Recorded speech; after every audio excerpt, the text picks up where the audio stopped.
Hello guys, welcome sa ating Python tutorial. Ngayon ituturo ko sa inyo paano gumamit ng random sa Python. So ano ba si random? So si random is ang nagpe-perform ng common randomization gamit si Python. So ngayon, open tayo ng VS Code. So paano ba ang intro natin kay random? So lagay natin import random. Yun. Tapos lagay tayo ng variable name. So example natin is random. Kasi yun ang natin tutorial ngayon. Tapos integer. Lagay natin si random dot random. Gawa tayo. At saka lagay tayo ng integer between or range tayo ng integer 1 to 10. So ngayon, papakita ko sa inyo paano mag-randomize ng integer gamit ang random. Ngayon, print natin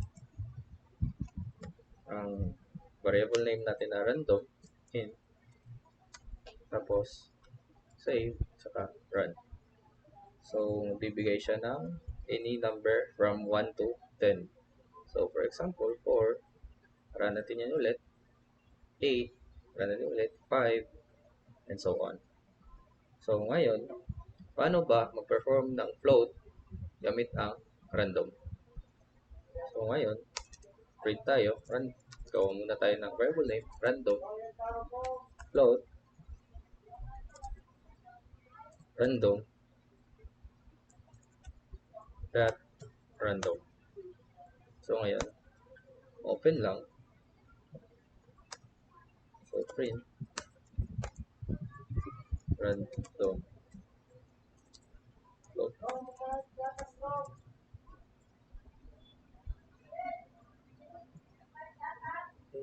Random pala to.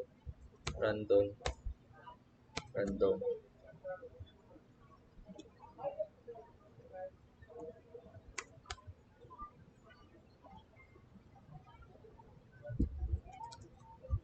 Random float. So ngayon, i-run natin to.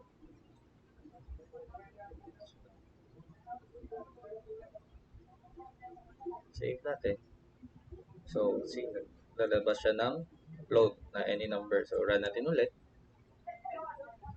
Run natin ulit. And so on. So, ngayon, tuturo ko naman sa inyo paano mag-random ng list. So, for example, erase natin to. Medyo marami yung list. So, random names. So, equals random choice.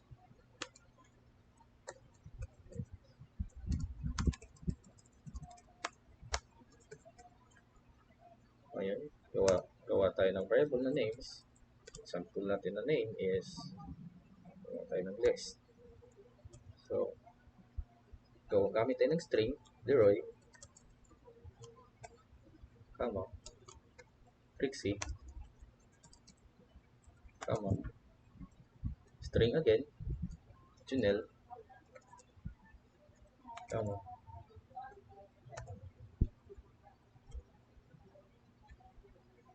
Adam,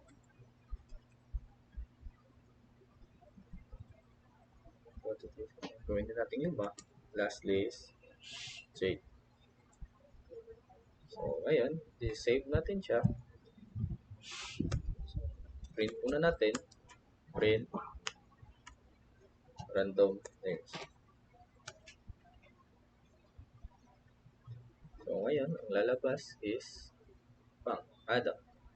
Run natin ulit, lalabas Adam, Adam, Jade, Leroy, Jade, Junel, Adam, Leroy, and so on.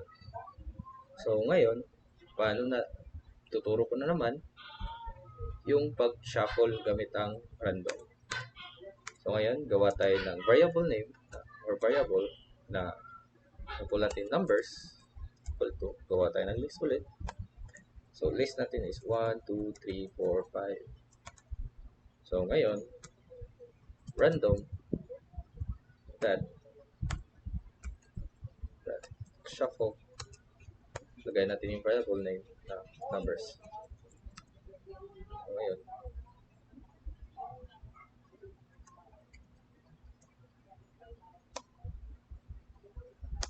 print natin si numbers.